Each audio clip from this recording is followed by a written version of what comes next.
नमस्कार। एक अतिशय महत्वाचा प्रश्न जो आपल्या सर्वांच्या समोर उद्भवत आहे की मुख्यमंत्री माझी लाडकी बहीण योजनेमध्ये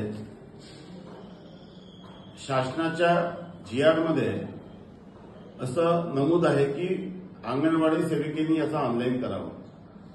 कुठल्याही लाभार्थ्याला फॉर्म भरताना त्यांनी ऑनलाईन फॉर्म भरायला पाहिजे असं कुठलाही नियम नाही आहे की लाभार्थीची मुभा आहे त्याला की त्यांनी ऑफलाईन फॉर्म देखील त्याला जमा करता येईल। आणि मी वारंवार सांगत आहो की ऑनलाईन फॉर्म करून देणे ही शासनाची जबाबदारी आहे। परंतु असं लक्षात येत आहे की अनेक गावामध्ये आमच्या अंगणवाडीच्या सेविकेला सर्व्हर आणि अनेक अडचणीमुळे ऑनलाईन करता येत नाही। काही ठिकाणी चुकून किंवा चुकीच्या पद्धतीने ते फॉर्म लोकांना परत देण्यात आल्याची तक्रार देखील मला मिळालेली आहे काही काही गावामध्ये। परंतु आता सरकारने नवीन जीआर काढलेला आहे आणि जिल्हा नियोजन समितीचा जो निधी आहे त्याच्यामधून 1% निधी या कामासाठी लागणाऱ्या मनुष्यबळासाठी आपल्याला खर्च करण्याची मुभा आहे। त्यासाठी प्रत्येक तहसीलदाराला 3-3 लाख रुपये देण्याबाबत निर्णय झालेला आहे।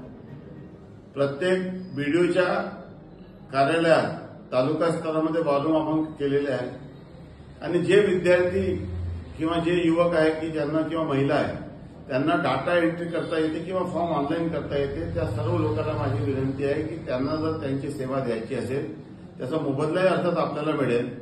परंतु आपण जर या कामासाठी कुठलीही व्यक्ती जर काम करण्यास इच्छुक असेल तर त्यांनी माझ्याशी संपर्क करावा।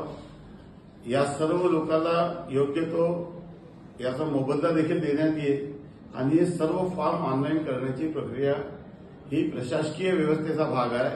त्यामुळे कुठल्याही लाभार्थ्याने की त्यांचा फॉर्म ऑनलाईन झालेला नाही आहे, सर्व्हर डाऊन आहे, तुम्ही फक्त फॉर्म भरा। सरकारी अधिकाऱ्यांची जबाबदारी आहे की त्यांनी ते ऑनलाईन करावं। तुमचं फॉर्म ऑनलाईन झालं नाहीये भरल्यानंतर म्हणून तुम्हाला पैसे मिळणार नाही असा गैरसमज कृपा करून तुम्ही करू नका।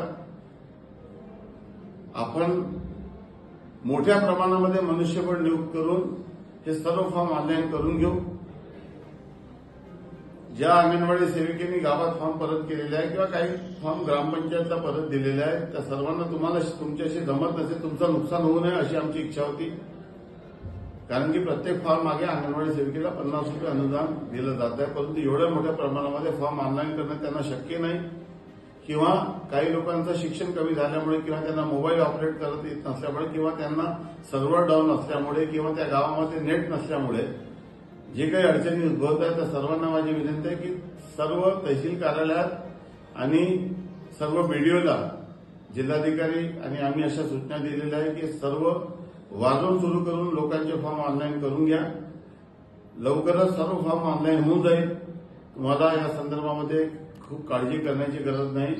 सर्व पात्र लाभार्थ्यांना लाभ मिळेल हे मी आपल्याला आश्वस्त करू इच्छितो आणि त्यामुळे कुठल्याही लाभार्थ्यांनी तणावात येऊन आपल्या मनामध्ये कुठलाही संभ्रम त्यांनी ठेवू नये अशी माझी आपणास विनंती आहे।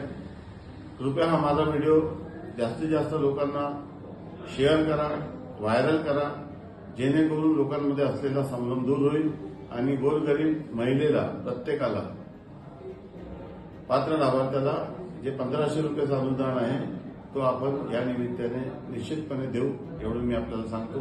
धन्यवाद। जय हिंद, जय महाराष्ट्र।